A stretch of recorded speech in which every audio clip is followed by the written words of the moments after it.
Welcome to the great state of Texas, where they say that everything is bigger and it's easy to imagine cowboys on horseback riding into town.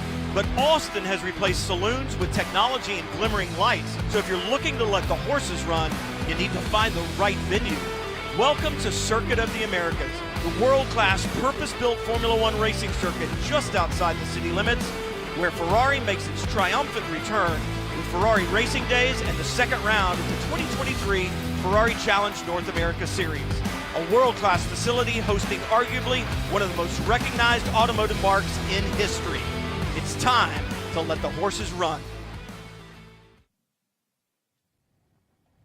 Hello, everyone, and welcome to the Circuit of the Americas. I'm Shay Adam, joined by Brian Till and Amanda Busick for the festivities to kick off this Ferrari Challenge Racing Days.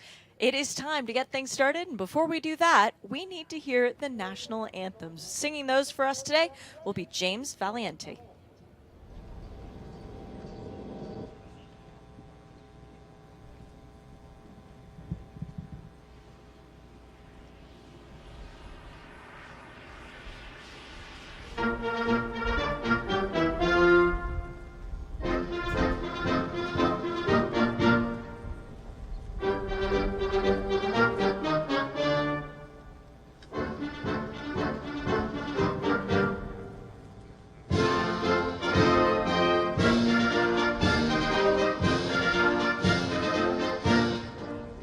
Fratelli d'Italia, l'Italia se desta, dell'elmo di Scipio se cinta la testa, dove la vittoria le porrà la chioma e spiava di Roma.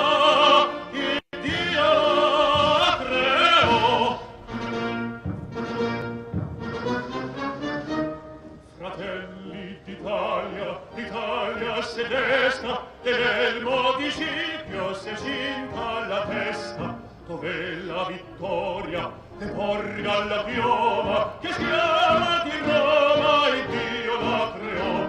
Stringiamoci a corte, siamo pronti alla morte, siamo pronti alla morte, l'Italia chiamò. Stringiamoci a corte, siamo pronti alla morte, siamo pronti alla morte, l'Italia chiamò sé.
All I can say, Shay, is wow. We say everything is bigger in Texas. Well, James Valente's voice with both anthems, and especially the national anthem, just absolutely magical. I've got chills. The hair on my arms is standing up. I say the great state of Texas, that is where we are, just outside the capital city of Austin, Texas, and we've got a great show on tap this weekend. But all season long, Shay, we're going to visit some really magical circuits. Yeah, kick things off in Homestead Miami Speedway at the beginning of March. It was hot then. It is not hot now at Circuit of the Americas. But from here, we go to Michelin Raceway, Road Atlanta in the middle of May. Then it's a bit of a break because there's a 24-hour race over in France that our cars get to play support for. That's not a round of the championship. Next round will be in Montreal. Then off to wine country for Sonoma in July. Road America up in September. Yes, please. And then rounding things out with the Finale Mondiale in Mugello in the end of October. It's a calendar that anyone would want to be a part of, and luckily for us, we've got about 60 competitors who get to go to all of these races. Beautiful look at downtown Austin. We're just outside the city limits, as I said, at the Circuit of the Americas, and what a fantastic facility this is. Just over a decade old, a purpose-built Formula One circuit, really the only purpose-built Formula One circuit right now in the United States, and it is a magical place, a racetrack that challenges the drivers with all types of interesting corners, elevation changes, high speed, low speed, really has it all. There's great passing up into turn one. I say up into turn one because, Shay, you climb about 5 stories from the front straightaway up to the apex of one. Then the high speed S's all the way from turn 2 down through turn 10 brings you into heavy braking for turn 11, down the longest straightaway on the racetrack, heavy braking, about a 50-mile-an-hour corner in turn 12, then another section of switchbacks where the car needs to transition well through the carousel, 16, 17, diving left-hand turn through 19. You need to get turn 20 correct. You can pass there, but really most importantly, a shot out of turn 20 gives you the run up the straightaway. And this race is going to hopefully not be affected by weather, but it has been a little bit in the fact that we have gotten cloudy out there. 25 degrees Celsius in the air means that it is in the mid-70s. Lovely for racing. 31 degrees on the track, 46% humidity. Not expecting any of the R word or P word, rain or precipitation coming today, but it is windy and a big headwind going straight down the front straight. That will affect people. Well, we've shown you a little bit around the track, but let's talk to a guy who knows very well how to drive around this track. Pole sitter later on, that would be Cyril Choksi. Hi, I'm Cyril Choksi, car 173, racing for Ferrari of Denver and HP Tech. Come join me for a lap at Circuit of the Americas.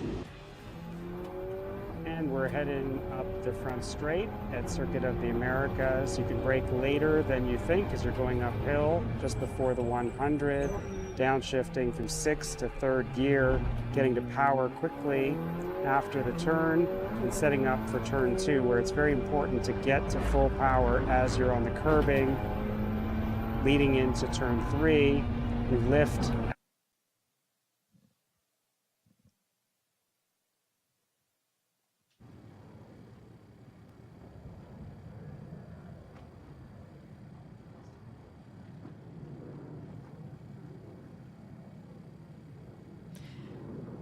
We'll get to that again in just a quick second, but before we do, we've got an opportunity, Brian, to bring in the 3rd member of our team. It's not just you and me rambling on and on. Nope. Lucky for us, Amanda Busick is outside enjoying the grid conditions. And Amanda, is it as beautiful out there as it looks? You know, I'm kind of enjoying the cloud coverage out here. It was pretty sunny up here during the qualifying, made for a pretty hot pit lane, but you have to think that the drivers are going to enjoy it as well inside of these Ferraris. A little cooler conditions. I did see some wet tires being rolled out, but as you said, Shay, we're hoping that those aren't going to be used today.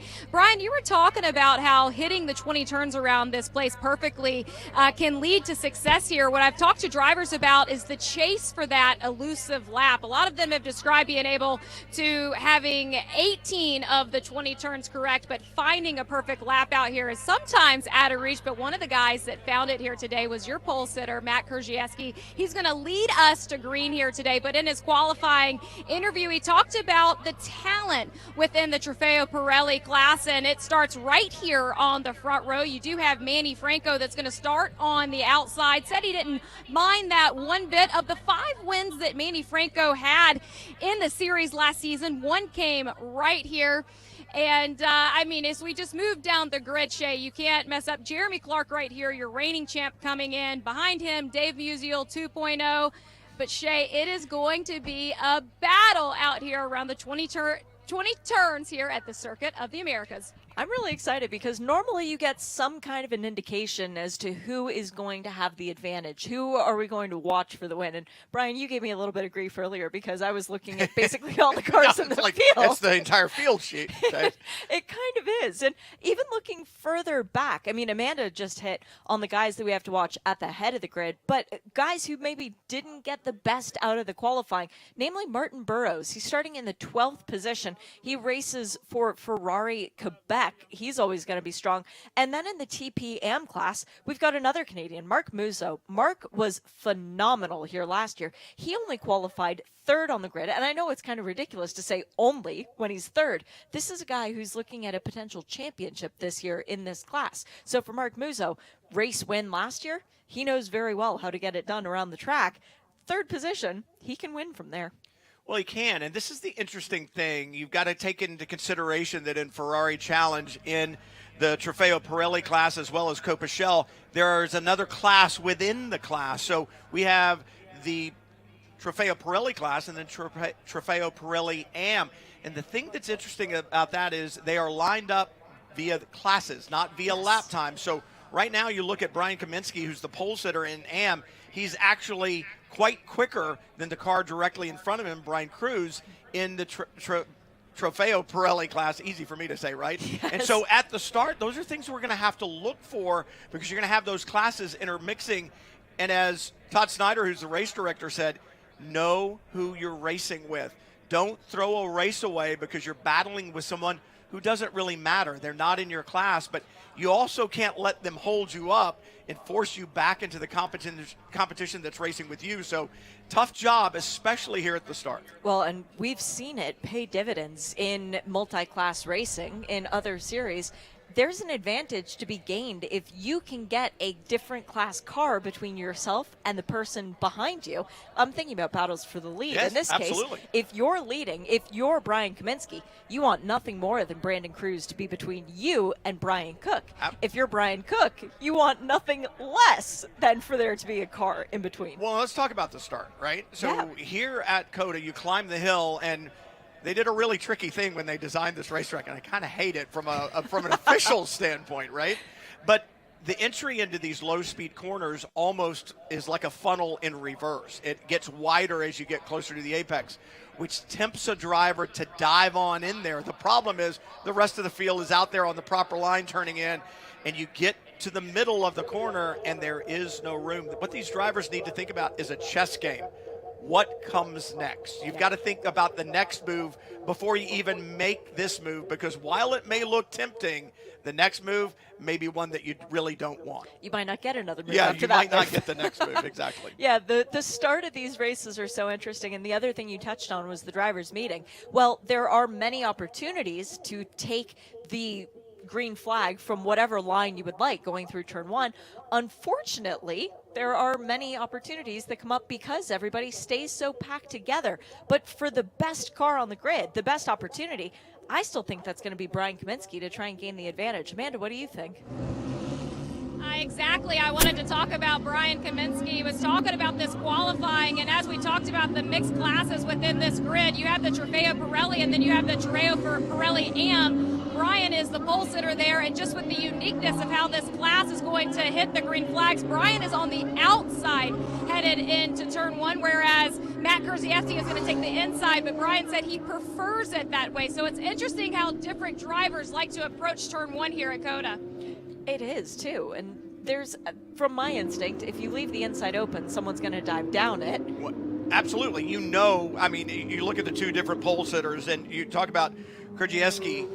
He needs to protect the inside at the start, so he's going to go left. But when you go back to Pirelli Kaminsky, he's starting on the outside, and if it's me, I'm going to say, you know what, the officials really aren't going to police track limits here at the start very much.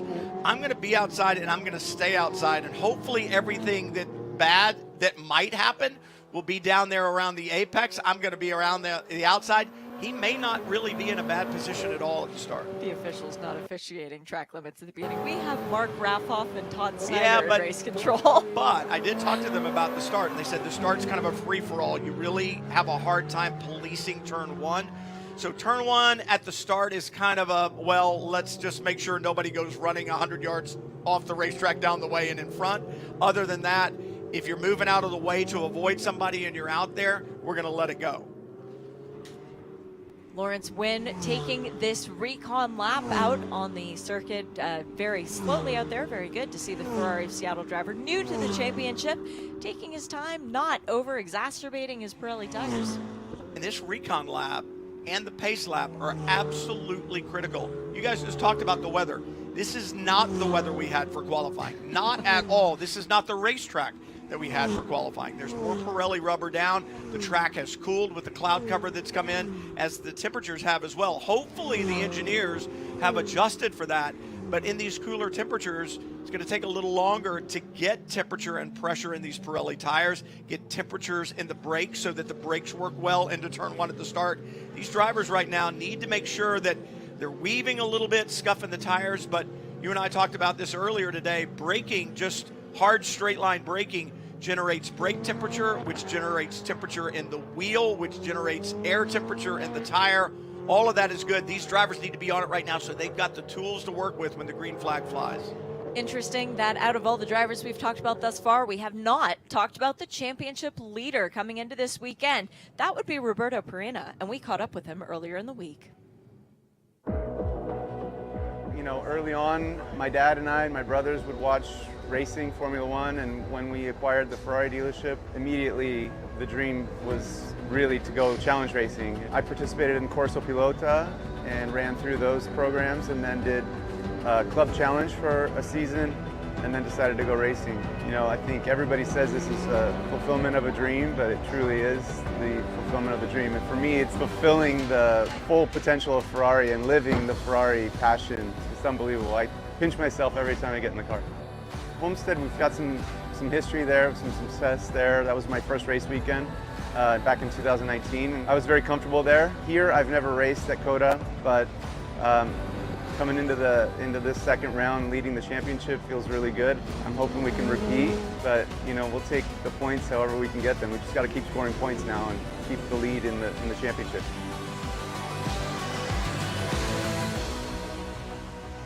Roberto Perina, who got the overall win at Homestead, Miami in race number one, and then rounded it out with another podium finish, a second place.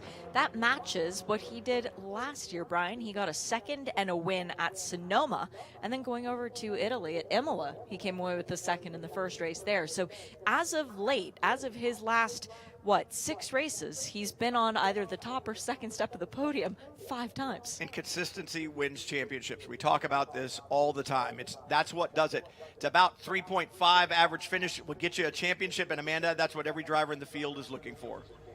Well, one of the guys that has won here at Cota before is Jason McCarthy. Back in 2020, he would go on and win the championship that year too in Trofeo Pirelli AM. And I was talking to Jason about the different approaches he's taken this weekend. They've been making adjustments on this Ferrari throughout qualifying, throughout testing here, getting a little looking for grip in the front. Has the back wing set to a 6 where most teams have it set to an 8. So it'll be a little tricky getting the front end of this Ferrari down as we approach this track. But when you think about Jason's history here, he did win here in 2020, and another guy that won here last year starting on pole was our very own Brian Kaminsky, who snagged pole here today. Let's take a time to learn a little more about Brian. Last year we had a great year. Our result was great. P2 obviously would have loved to have taken first, but you know, we practice and get better and better. But yeah, the competition here, I mean, the class we're in now, Trofeo Pirelli, is probably the best competition I've seen so far in Challenge. It's a great grid, and it's anybody's race week in and week out. We're feeling really strong here at Cota. Our pace has been very, very good, and I like Cota. I've always done well at Cota. Last year we had a win here and a P2, so we're hoping to finish this year off in that position as well. Ferrari Challenge as a series in a whole is just like no other series. But what I've seen it evolve from in the last 5 to 6 years that I've been doing this is just take leaps and bounds to where it is today. Off the track and then on the track, the camaraderie and the guys that I've met here are just like family, and it just keeps me coming back for more. 3 wins for Brian Kaminsky last year, en route to second in the Copa Shell Championship, making the jump up to Trofeo Pirelli Am and making the jump well. I mean, Homestead weren't great results for Brian as we expected, but already a pole position. That's a very good result so far. But before we move too far away from what happened at Homestead, let's relive just a little bit of those glory days just over a month and a half ago.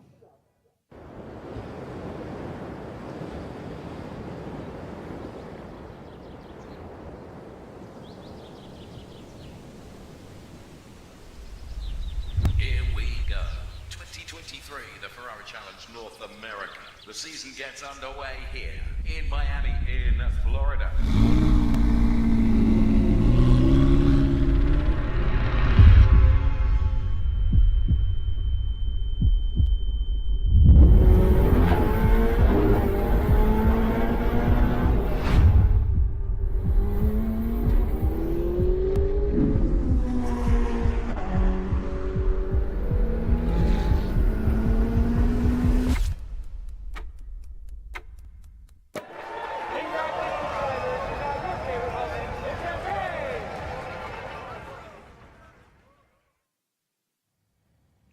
We have the best videographers and I was editors. going to say, it's just cool.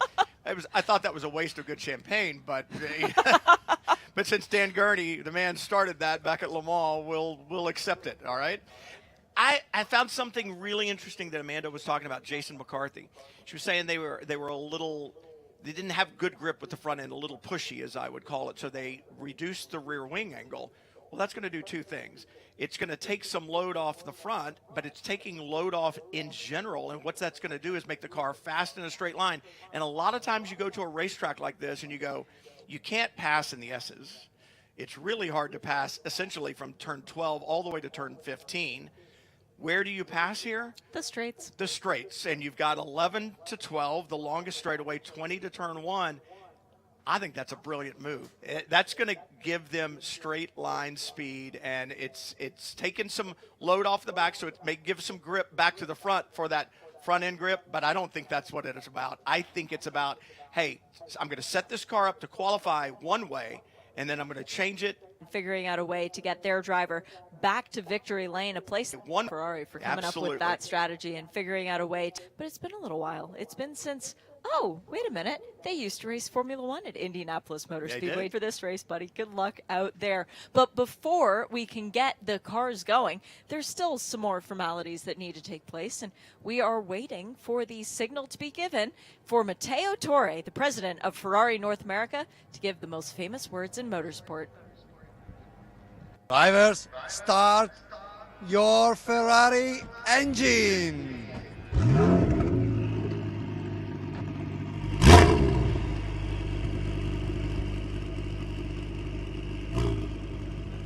Thank you for that, Amanda. That was a beautiful motion with the microphone. It's almost like a conductor firing up the orchestra, because that's what it sounds like. And you look at the number of cars here, 27 of them in the Trofeo Pirelli series combined with Trofeo Pirelli and Trofeo Pirelli Am. And when they get going, I'm first leader, 20 of cars here, 27 of them, Pirelli Am. And when they get going, I'm first lap down the front straightaway on the start when they get in the throttle. We've got Richard standing up there with the safety car waiting to wave the cars off as they will leave the grid in 2x2 formation. They need to be packed up and paired up by the exit of turn 12, so it will be a nice formation to see them take the green flag, which happens almost halfway down the front straight. So a long time for everybody to be in the proper order. As now the safety car is rolling and away go the race cars. Right, this is it. And if you can remember what it was like.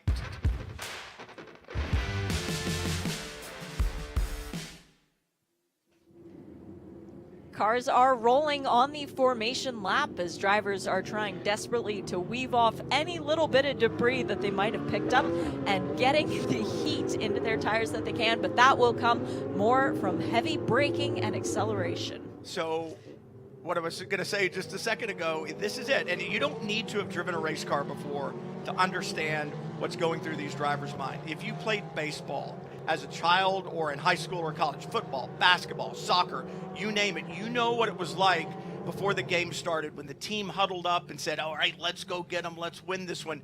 You know the emotion, and that's what every one of these drivers is feeling right now. It is the nervous butterflies of anticipation and knowing that you've got an opportunity. Front row of the grid, Matt Kurgieski and Manny Franco in cars 21 and 18. Right behind them, defending series champion Jeremy Clark alongside Jason McCarthy for Wide World of Ferrari. Then it's 2.0 alongside Joe Rubo, who's got some hometown support. Roberto Perena and Custodio Toledo make up the fourth row of the grid.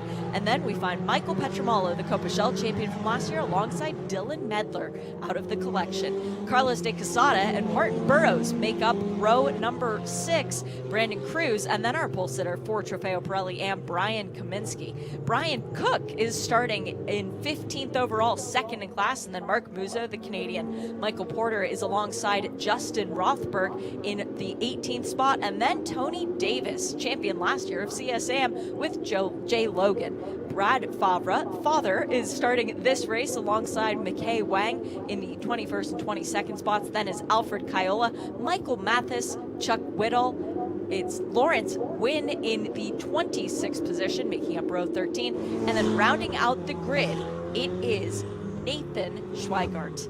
It's going to be fun. We have a lot of cars getting ready to see the green flag of this race. A lot of family members out around the track wondering if their special person's going to bring home a trophy.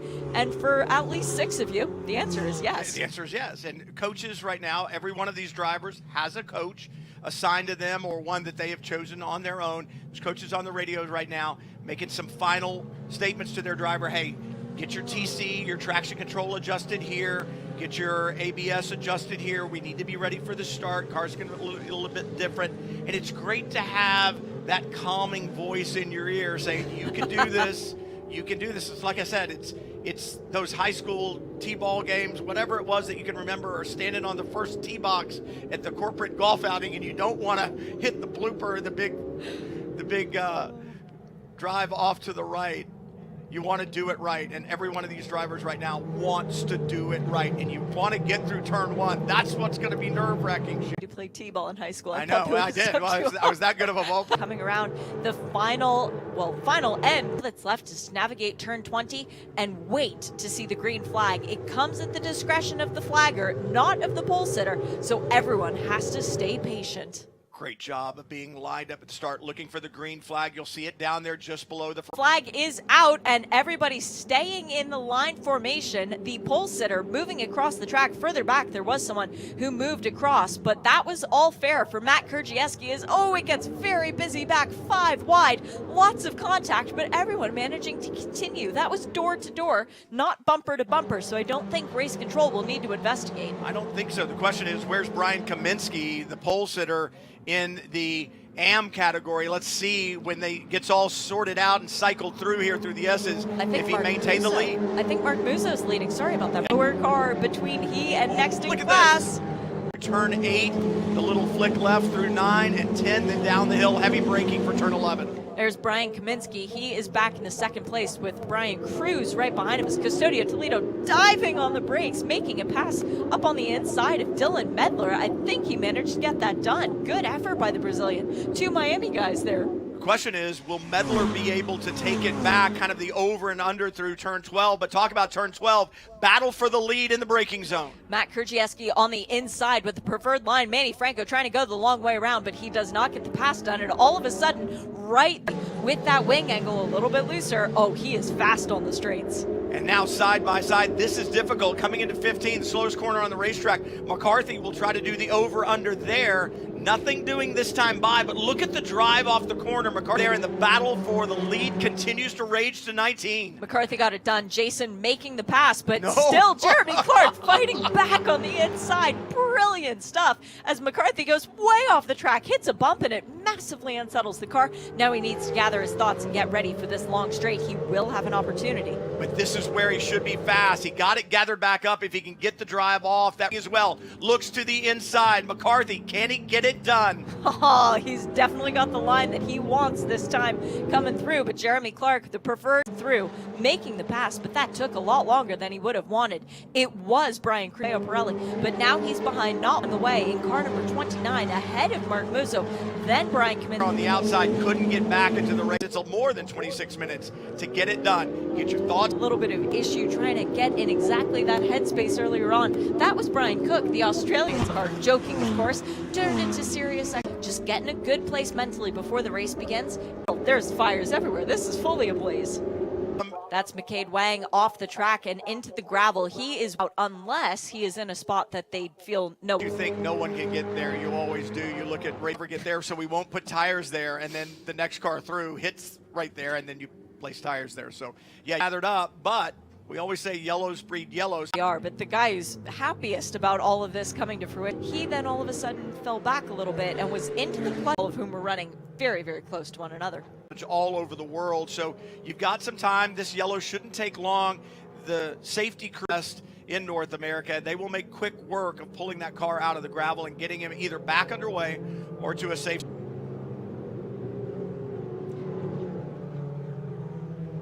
Well, we've got, and his last race last season resulted in a win, so we should be leader in the Trofeo Pirelli M class than we expected.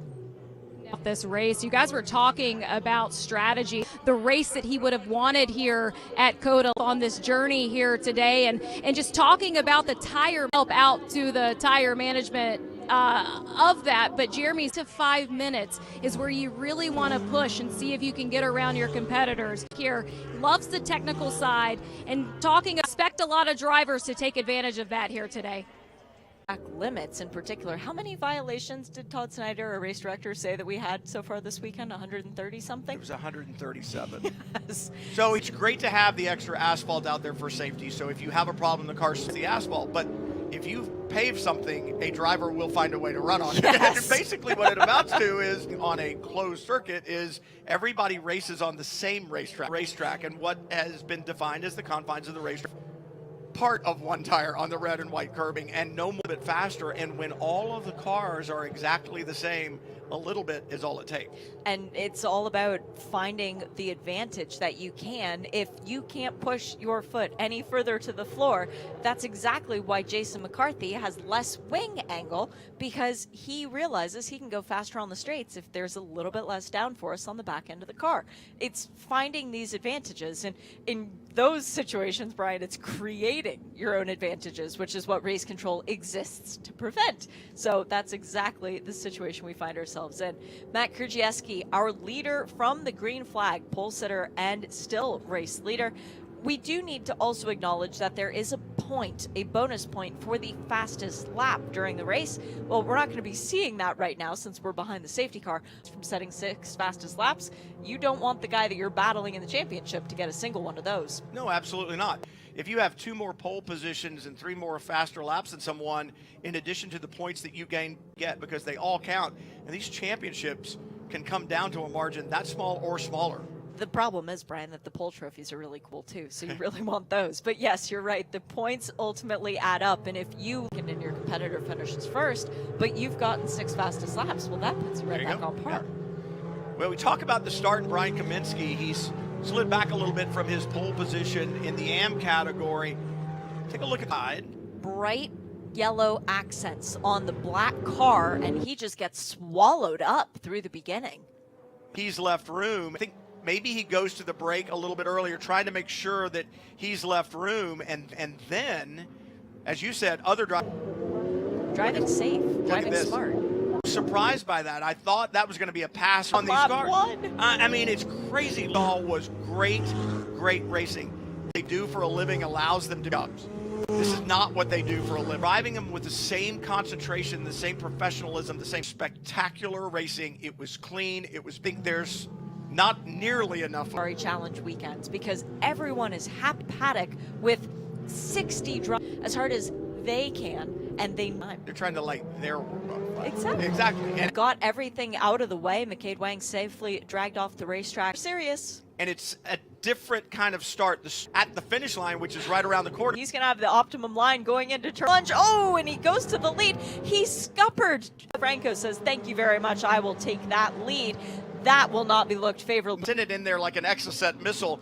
And I think perhaps on those recon laps or on that safety car lap during the full course yellow, he just didn't keep the temperature, and the brakes got in there, probably was in full anti-lock braking system mode, and the car just didn't slow down. Great move by Krzyzewski not to get caught up in it. He saw it coming, and maybe his spotter said, inside, don't turn. But great job. Everybody made it through, but no race control will not smile on that or on that. That was a diving move attempt by Roberto Perina as he made a lunge and very nearly collected Joe Rubo, who then communicated by hand signal out the window to let his displeasure be known. But Joe Rubo coming away safely, and now everybody regrouping to try and come down the long back straight. I'm fascinated by Michael Petromalo, though, who now Joe Rubo is all over the tail of. He's up in the 5th position. Petromalo last year was racing in Cota Shell. He's now up with the big boys fighting for the lead of this race. And it's one of those things that when you improve and do better, race control looks at it and says, well, you belong here. Well, as you said, they said you don't belong at the next step. You belong at the step beyond that. Yes. Even so, hats off to him. That's not necessarily what he wanted to see. You want to always win, right, and be up front and show how good you are, but you don't always want to show really how good you are because you're going to get moved to another class. Well, and he was in Cota Shell in his first ever season of racing, which is in effect the second tier. And now he's in the top class, and he's in the top 5, and he's in a position where if something happens again, like what happened off the restart, hey, he could be leading this race. So in other words, he's where he should be. Exactly. He's very much where he should be as we are rapidly approaching the halfway point of this race. 2.0 looks like he's making a move on the inside of Roberto Perina. Let's see, can he make it stick? Ooh, that was from quite a bit back. There's contact with Dylan Medler as well. And who else was involved there? That was the 24 of Carlos de Quesada, as there's now debris on the exit of turn 1. Race control's going to have to keep an eye on that. Yeah, and another one of those moves, we talked about this before we ever threw the green flag. Turn 1, turn 11, turn 12, they widen out a car you're trying to pass, but then you get an innocent bystander up in front. You just can't get it slowed down in time. You've got to just be patient, use a little more discipline, make it work, get alongside, get the pass done, and avoid the contact.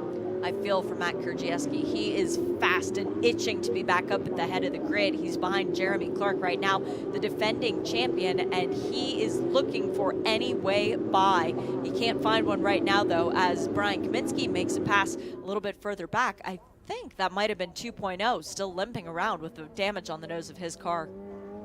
Krzyzewski gets the pass done going into turn 12. Does he make it stick? Yes, he does. Now he's got his sights set on the man who is the reason that he's this far back. That would be Jason McCarthy. And he's doing exactly what he needed to do. Put the emotion aside. Emotion can help you if you focus it correctly, but if you let it take over, then you're going to make mistakes along the way. And a great job here of watching him, putting it behind him, and now charging forward.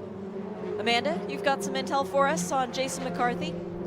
Yeah, and I just love it. Sitting here on pit lane, we can hear those Ferraris making their way around back to us. Going back to Jason, it was at this race last year that he started to go into left foot braking in the evolution of his racing career and developing his talent. He ended up getting some really bad shin splints from that move. This year around, he's been practicing back and forth between left foot braking and right foot braking for this race specifically. He actually had his race seat from right foot braking flown in this weekend. So when we looked back at that restart and the Manny Franco getting around him with the braking issue, I wonder if it's something going on with the transitioning between left foot back to right foot. That's a really good point, Amanda. I remember vividly when I moved from open wheel cars into sedans, I was told you have to learn the left foot brake because of several different reasons. And I thought I had.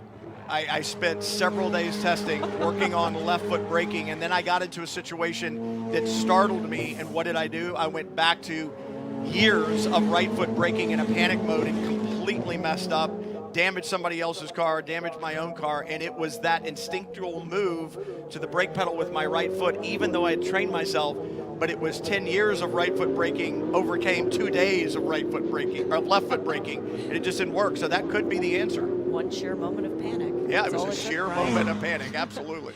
Matt Krzyzewski is hungry to get around Jason McCarthy. He is dancing all over the place with his car, but the important thing is that he gets around and gets up to Manny Franco, who is checking out on this race. 3-second gap, and so far, he's got the fastest lap. I think Jason McCarthy's car is a little injured, though, because it's skipping around all over the place. Well, think about this. He's got less downforce. With less downforce, the car's going to move. When the car moves, that wears the tires. And for Krzyzewski, he's got a good car with good aero. And what we see is on the inside sections of the racetrack where it's tight, he has the advantage. He's got the quicker car. He just can't get around. The problem is, as he exits turns 20, with less downforce, McCarthy's going to scoot away a car length or two. Not a lot, just a little bit, and it makes the braking challenge at the end of the straightaway difficult.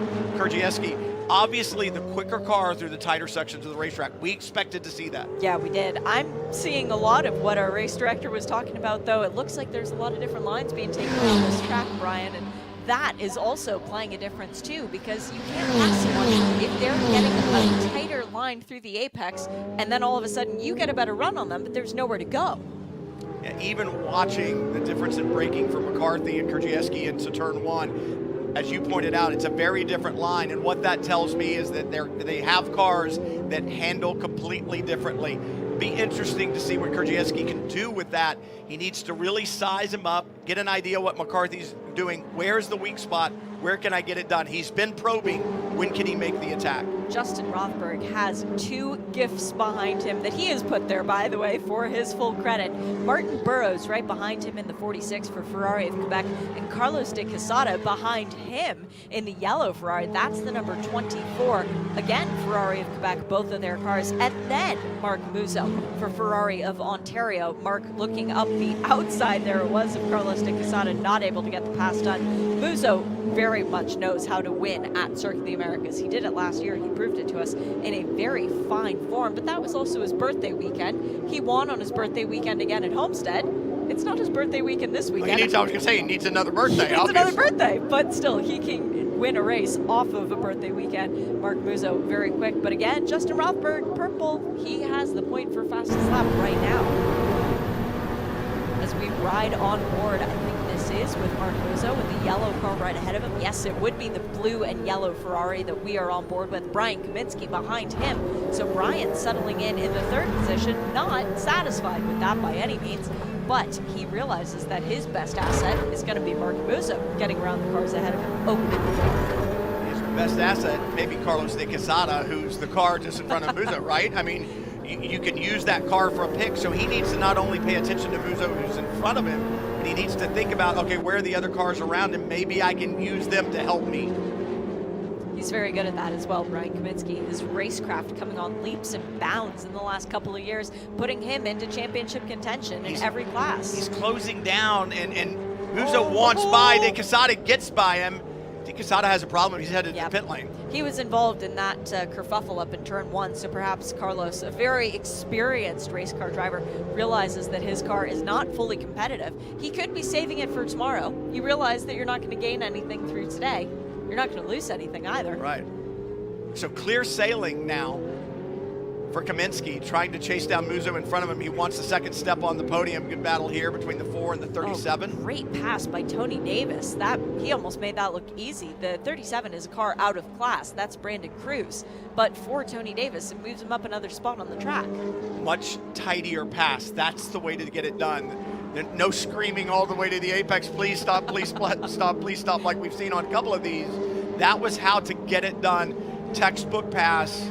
Race control will look at that one, and that one may be used in a driver's briefing saying, this is how you do it. And for Tony Davis, he's a man you see on the side of his car, it says Lakeside. Well, that's because he's interested in pyrotechnics, Brian. He's a man who loves his fireworks. He loves to blow things up. For Tony Davis, that was a pass with absolutely no fireworks. Interesting now, Kaminsky looked like he was dropping back a little bit. He had been gaining on Muzo, but the gap now has extended. Muzo charging forward, and I really think it's more like Kaminsky moving backwards, Shay. Kaminsky's last lap was a 2:13.380. Mark Muzo was a 2:13 flat. So yes, you're right. There was a 0.3 difference between the two of them. I don't know if he made a little mistake somewhere or not, but that gap increased, and that's not what you want to see with 7 minutes to go. No, and Brian Kaminsky, again, still on the podium at this point, but looking for a little bit better than that. He needs to catch up to the group ahead to try and catch up to Justin Rothberg.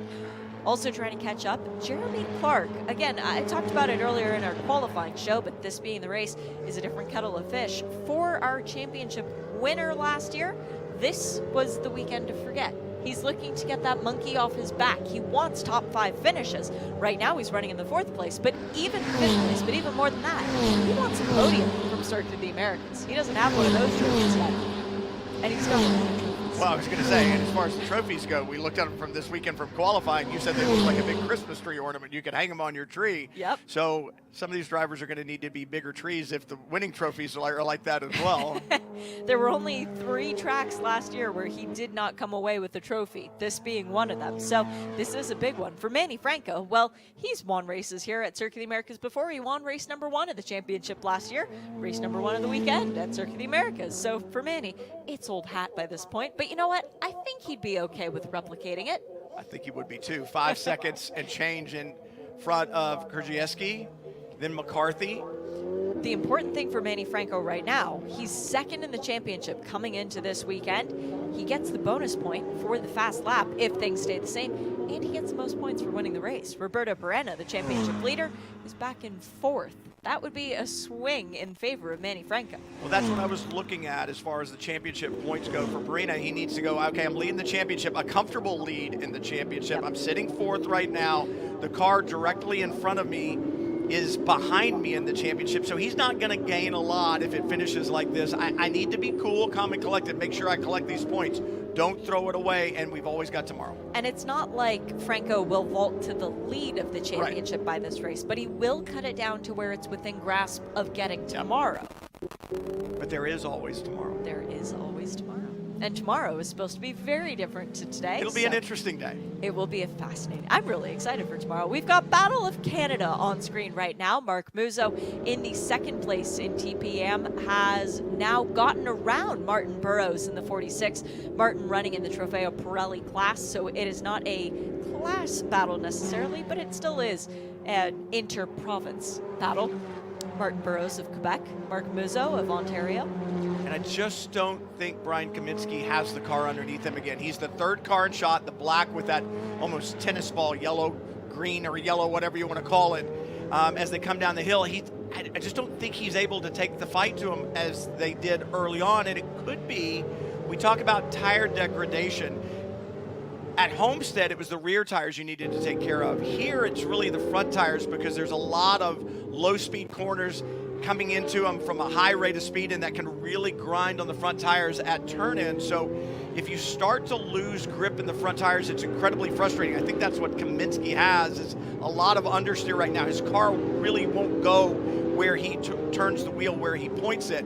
And there's nothing more frustrating for a race car driver than understeer or push. You want to go, but you just can't because the front end won't stay underneath you. Chuck Whittle had an issue on that last lap. He has dropped back several places. The man who finished 5th and 7th at Circuit of the Americas last year, but he did get a win at Indy. We were hoping for a good day for Chuck in the dark blue Ferrari, but he still continues to circulate as Brian Kaminsky still, Brian Cook, all over his tail. I think he found the button to switch the radio. Mark Miller, you might have to look into this. I think he's gone to Alt Nation or something because all of a sudden things are turned up for that number 3 Ferrari.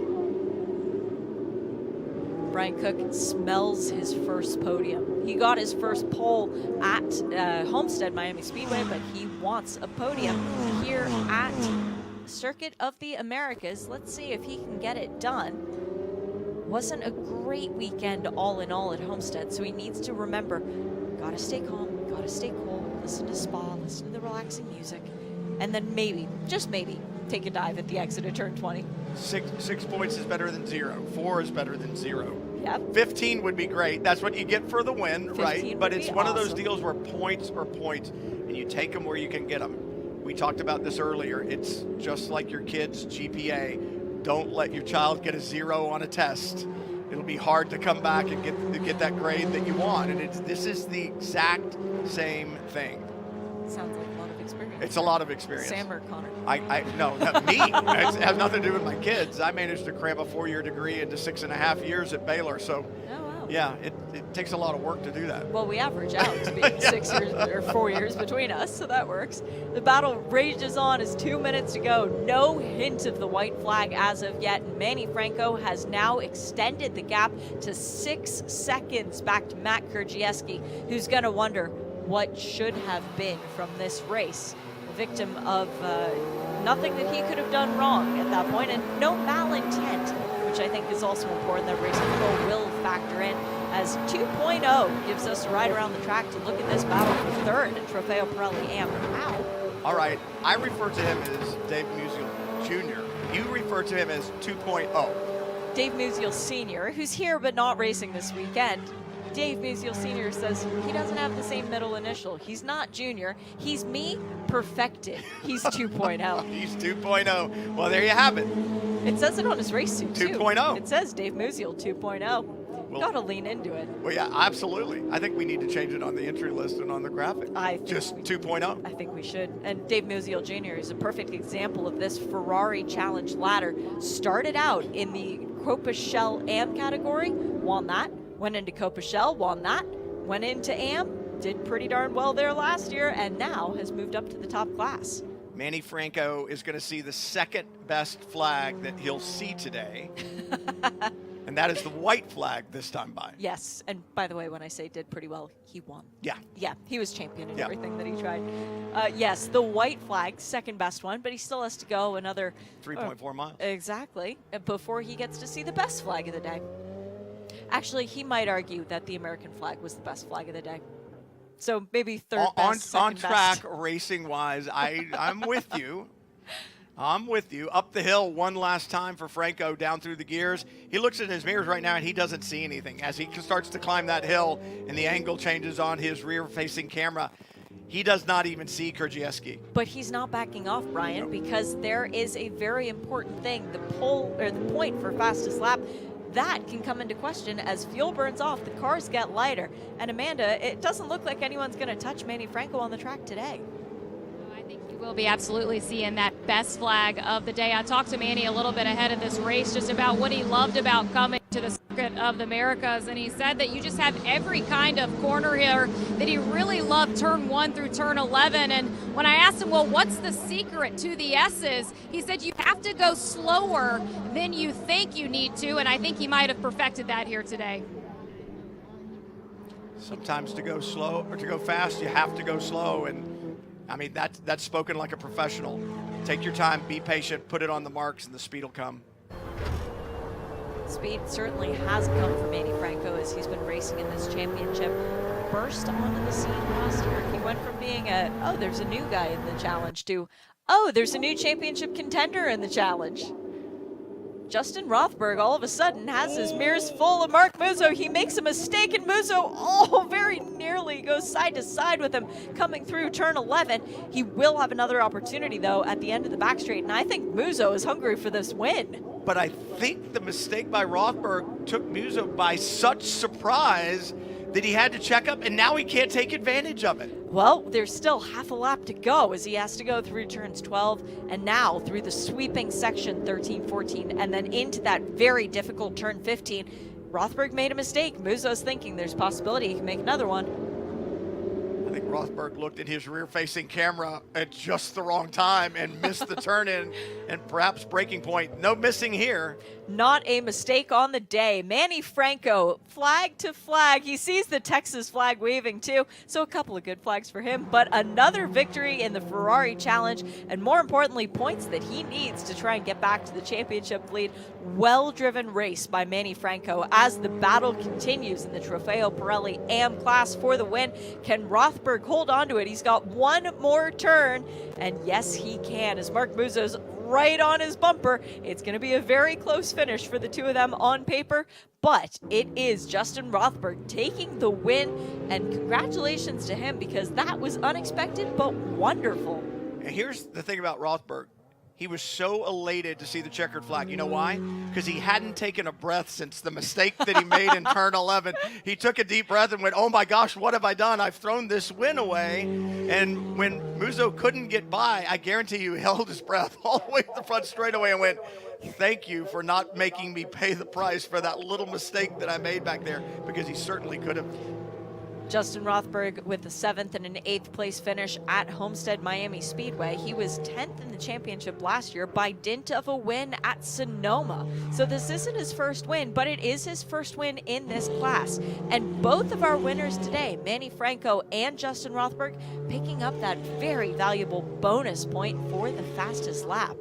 Rothberg needed this today to get back into the championship hunt after the not podium finishes at Homestead. Well, here's the thing. I mean, you never wish ill on your competitors, but when they make mistakes, when they have bad days, you need to be in a position to capitalize. When you had a bad day, that's what they did to you. Yep. So you stay in the game, you stay in the hunt, and you put the bad things behind you, and you focus forward. Well, and for Mark Muzo, he's not going to be too sad with the second place because he got the win in the first round at Homestead Miami. He also got the fastest lap in that first race. The second race was not good. That's where things started to come astray. But for him, this puts him right back on course to be in the championship battle because he's fighting Tony Davis, who finished behind him, and then championship leader Chuck Whittle, who finished very much further behind him. This is a great day for Mark Muzo. The great day for Mark Muzo was race number 1 at Homestead with the win. You know why? Because it told him you can. Yes. You know who your competitors are. You can. Okay, you had a bad day, and we talked about that earlier. Put it behind you, and he did. For Manny Franco, this was the great day that he needed as well because tied for, or was it fourth in the championship coming into today. He needs that little bit of a pick-me-up to try and get back on it, and the confidence building of winning a race here again after you did it last year, backing it up. Hey, I still know how to race here. Well, and some days you just have those magical days. It doesn't even look like your hands that are on the wheel. You're just kind of witnessing it happen. And to me, that's what it looks like, the kind of car that Manny Franco, the kind of day that he had today. Just one of those days where everything fits together perfectly. And I don't want to say it's easy like you're driving around with one hand, but it just flows. And it feels comfortable. And there's no strife, there's no worry. You just do your job, and it turns out in victory lane. For Manny Franco, it's extra special. I know he's got friends and family here at the track. I ran into a couple of them yesterday. And there we go, the cheering section for Manny, wearing T-shirts with his name on it. There's nothing better than getting out of the race car and getting to hug loved ones because, hey, you just did exactly what you wanted to do today. Everything went according to plan for Manny Franco. He's noticing the T-shirts with the picture. It says winner, too. I really hope that they've been wearing those since I know. about 10 o'clock this morning. Oh, how wonderful. Nothing better in life than getting to celebrate a race win with the people that you care about. Team owner Eric Bacalart there. Good job, man. I recognize the back of Eric because when we raced together, that's what I saw more than anything. I said that to one of his crew guys this morning. I said, Eric and I know each other well. I realized what the back of his rear wing on the Indy Lights car looked like on a regular basis. I had it ingrained in my mind because It seems like that's all I saw. Well, and for his team, he's very familiar with showing other people what the back of his race cars look like. So for Brian, yeah, it's a site you're familiar with. But let's take a look at how everybody finished today, because it was a very good points day for the people in the front of the championship and for tethering people together once again. It was Manny Franco who takes home the win, 6.5 seconds ahead of Matt Krzyzewski. Jason McCarthy in third place on the podium. Roberto Perena, the championship leader, and he still should be the championship leader after this race, in fourth. Jeremy Clark making his return to the championship in fifth. A good performance as well from Joe Rubo, staying out of trouble. Michael Patramalo back in the seventh place. Dylan Medler, Custodio Toledo, and then our Trofeo Pirelli AM winner, Justin Rothberg, rounding out the top 10. Mark Muzo in second, and Brian Kaminsky bringing it home on the podium. 3/10 behind him, Aussie Brian Cook. Then we had 2.0, Tony Davis, Martin Burrows in 16th, Brandon Cruz 17th, Michael Porter, Brad Favre, and Jay Logan out through the top 20. Then we've got Lawrence Wynn in 21st, Michael Mathis, Chuck Whittle, Nathan Schweigart, Alfred Caiola, Carlos De Quesada, McCade Wang, and our race winner is Manny Franco. Amanda has found him. Oh, and we can still hear the Manny Franco fan club celebrating this. And Manny, I was listening to Brian Till talk about your day, and he just called it magical. And there's just some days where things just flow absolutely perfectly. How would you describe it? Exactly how you said it, magical, really. It flew really nicely. You know, it was a great battle up front for the first lap or two there, and as you said, like kind of a magical moment there, and the door opened up for me, so it was good. Congratulations. What's it like seeing your friends and family here celebrating you? It's awesome to see them. You know, your racing is fantastic, and it's always better when you get to celebrate with your friends and family. I love it, so it's a great moment for me to have them here. So thank you. Congrats, race one to Manny Franco. That's exactly why we do this, to celebrate with the friends and family, right, Look at that, Brian? there they are.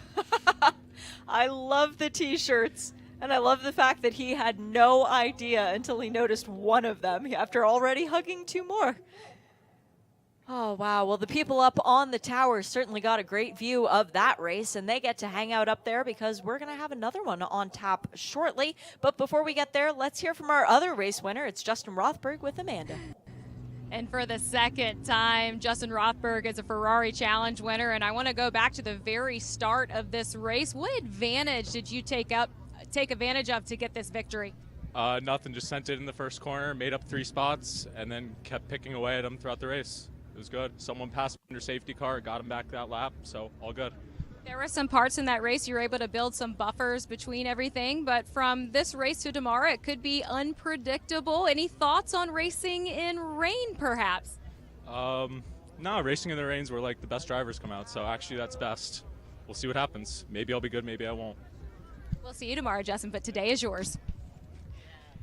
It's a fun night when you get to celebrate just a little bit, but it's even better when you get the opportunity to race again tomorrow. All right, let's see how these championships look after round 3.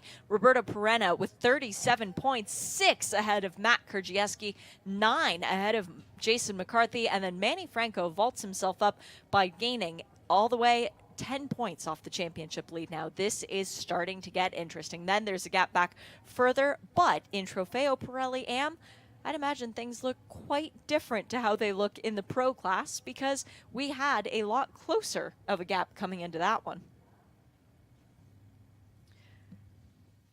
And let's see how they are in that AM category. I think it's still, yes, Mark Muzo leading the way, 3 points ahead of Tony Davis, and then Chuck Whittle, after a not great race, unfortunately for him, drops back 6 points off the lead.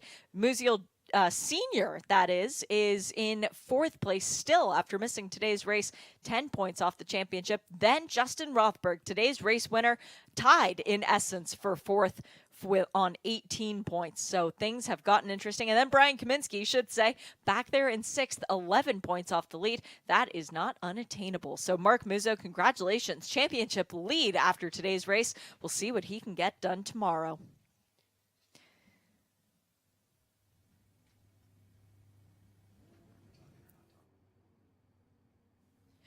All right, that's it for the Trofeo Pirelli race today, kicking off things for Ferrari Racing Days with some racing competition.